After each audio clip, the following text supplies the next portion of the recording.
The title of this video, The Bridge of Death at the Johnstown Flood. The valley, stretching back in a straight line for miles, narrows near Johnstown between high hills. It is there that the large stone Pennsylvania Railroad Bridge crosses the river. The wall of water swept over the town and met the rushing waters of Stony Creek, recoiled off the mountain, and smashed into the stone bridge. There was a massive collision of forces. Johnstown's houses, people, animals, railroad cars, and trees were violently dashed against the unyielding bridge and jammed together into one solid mass, forming a dam that could not be swept away. The flooding channel of the Conemaugh was choked, and the water surged back, forming the massive whirlpool, further devastating what the first wave did not.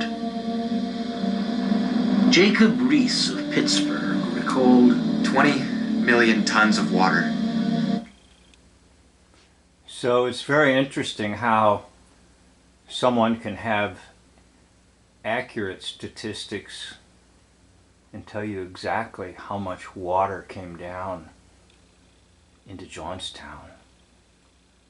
It's very interesting, isn't it? The statistics they will quote: Gathering fences, barns, houses, mills, and shops. Down the valley rushed this mighty avalanche of death, leaving nothing but death and destruction behind.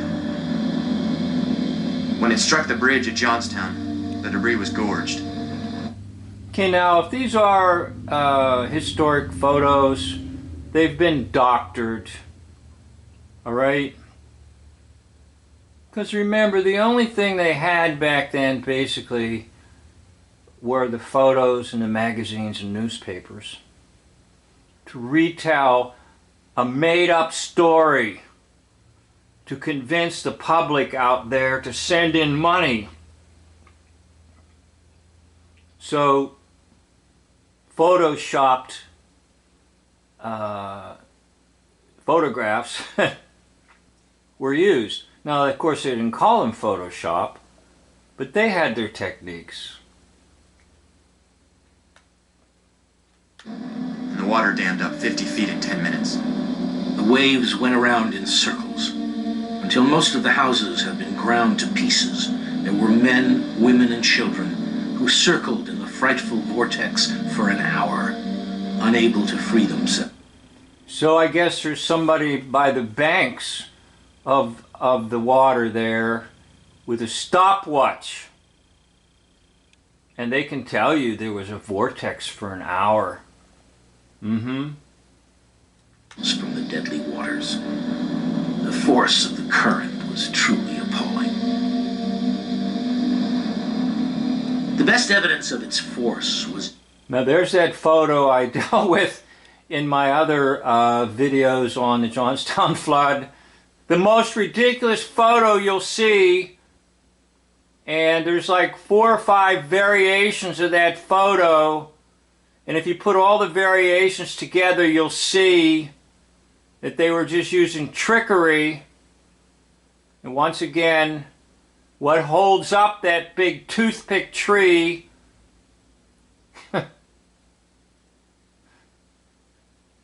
take a look at it. I did extensive work on this photo. Now the narrator's going to pass right over it, but I'm not.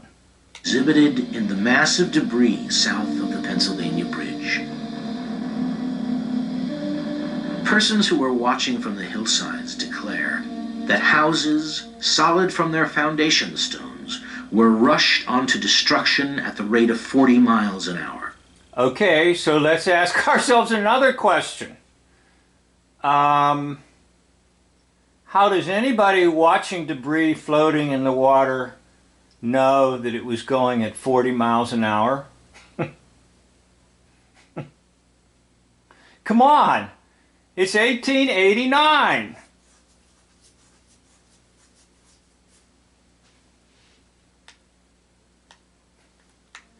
On one house, 40 persons were counted. Their cries for help. Okay, now, here's what I'm going to say. Guess you never know what I'm going to say. Sometimes I don't either. 40. Where do you think that came from? 40 miles an hour, 40 people. Guess where? The Bible. They are giving you some kind of a weird, perverted, made-up hoax story about the flood that came on the earth in the days of Noah. 40 days and 40 nights it rained. That's where they get the 40 miles an hour, the 40 people. Do you get it? Heard far above the roaring waters. At the bridge, the house parted in the middle, and the cries of the unfortunate people were smothered in the engulfing waters. The worst sight of all was the great fire at the bridge. So, it's going to get even better. There's going to be a big fire down at the bridge, right? Which started when oil from an overturned freight car ignited. It made one's blood curdle to think of it. The lurid flames shot heavenward all night Friday, where hundreds of people floated right towards them to meet a death worse than drowning. To look at a sight like that and not be able to render a particle of assistance seemed too awful to bear. Sickened onlookers could hear the shrieks of men, women, and children, and the wild roar of a sea of water sweeping everything before it. Frank McDonald, a railroad conductor, called, I certainly think I saw 1,000 bodies go over. Okay, so he's standing there and he's got a sheet of paper and a pencil and he's counting them. 1, 2, 3, 4, 5, 6, 7, 8, 9, 10. Oh, 1,000! Right? The bridge. The whole mass had caught on fire. Houses came down and struck the bridge, being smashed into a fiery inferno, incinerating the living inside. So this is kind of the culmination of the story, whereby the swirling waters get there, the houses get there, the people get there, the dead bodies get there, the fire gets there. So it's like a bridge of death. And later in the commentary section, the director of the museum will talk about if there's any sacred place in Johnstown, it's that bridge.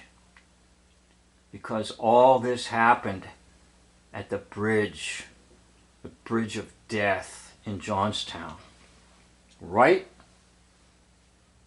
Others were crushed and screamed. It reminded me of flies on flypaper, struggling to get away, with no hope and no chance of being saved. Then, fading away. A little girl passed under the bridge just before dark. Okay, so to make the story even more real, they will do excellent work with propaganda and bring out great emotion. Now, how do you bring out great emotion? Well, this little story here about the little girl. She was kneeling on part of the floor, and her hands were clasped as if in prayer. Okay, so there's a little girl kneeling in prayer. She's not panicking. She's kneeling in prayer, right? Every effort was made to save her. All proved futile. The Hulbert Hotel of Johnstown, a massive 3-story building of 100 rooms, vanished. It just vanished. Well, anyhow, this was about the bridge of death. It's a bridge of nonsense. Why did they do this? Well, here are my thoughts. it was probably the first major disaster hoaxing in the U.S. And the reason it was done was to acquire an enormous amount of capital to kind of shift everything away from Johnstown, Pennsylvania, up to Pittsburgh, Pennsylvania. Now, Johnstown at this time was very industrial city. It had the Cambria Ironworks, it had lumber companies, it had some steel industry. It was a major, thriving northern industrial city. But those who were in charge, the industrialists, namely Mellon, Frick, Phipps, Carnegie, wanted to shift things away from Johnstown up to Pittsburgh.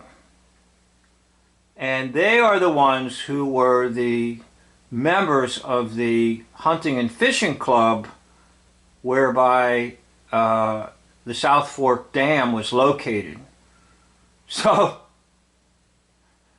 they probably all sat down and said, how can we raise some money? And they said, well, let's try to appeal to the public to send us money. Well, how would you do that? Well, we're going to have a big disaster. And so, what did they do? Yeah, they probably released some water from the Conemaugh Lake area and let it rush down. Yeah, they probably set some fires somewhere. Yeah, they probably used some dynamite and blew up some buildings. Yeah, they probably smashed some railroad cars. Just like the modern day news stories where they put a bunch of junk in front of you and try to tell you there was some major tragedy that occurred there. That's what they did in 1889. So, by about the year 1900, things have shifted to Pittsburgh, Pennsylvania for the production of steel, because in 1901, Carnegie and Frick, I believe, will form U.S. Steel Corporation, which will be based out of the city of Pittsburgh, and that corporation will then produce the majority of steel in the United States and I believe in the world. So it was a scheme to raise money and shift everything away from Johnstown to another location. Those are my thoughts, and I'd like to thank you for watching this video. End of video.